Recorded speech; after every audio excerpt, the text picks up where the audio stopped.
So we are living in an age of dissent and revolution where people want to show their displeasure with the status quo and how things are.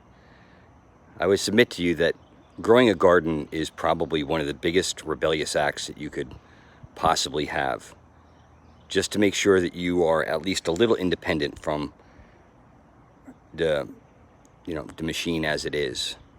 They don't like you to be self-sufficient. So anybody out there has a want to be self-sufficient or show their displeasure in any way, if you could be just a little bit less reliant and be much more self-reliant, then you've already struck probably the biggest blow that you can. This is a very small area. This is just a spot between my garage and the house. It might be 25-30 feet across. It's only about 15 feet wide, and I have all this. This is my first year.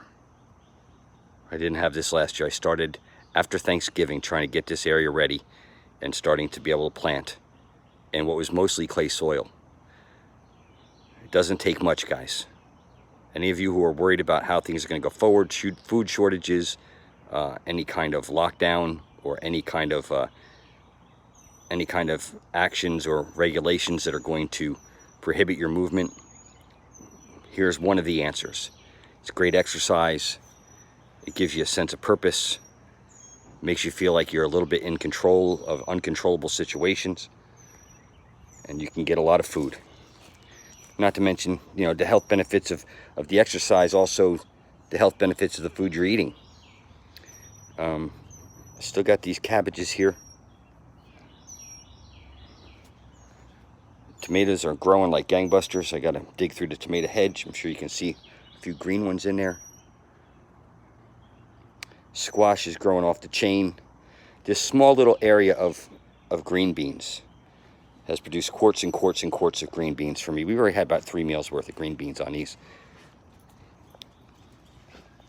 The tomatoes are coming in beautiful.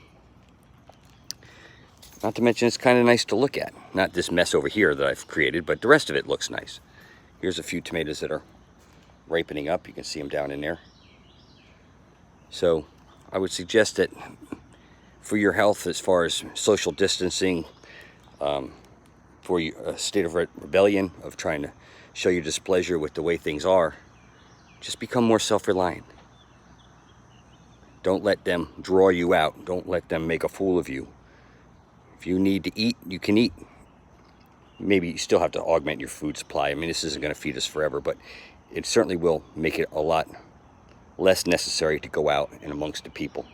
And this is just my front garden, guys. I mean, I got all that squash in the back. Anybody who's watched my videos before knows the amount of squash, and I can make entire meals just out of the squash if we wanted to. Throw just a small amount of meat in there, and you're good to go. So that is my video for today. I'm not going to walk you through the backyard. I'd like to keep this under 5 minutes. But whenever you start feeling a little depressed, a little bit like things are out of hand, where you can't control anything, go to your garden. You can control that. Go to your family. You can control your relationships.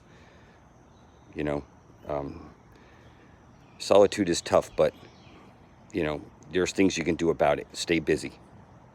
All right, you guys all take care of yourselves, and I will see you on the next one.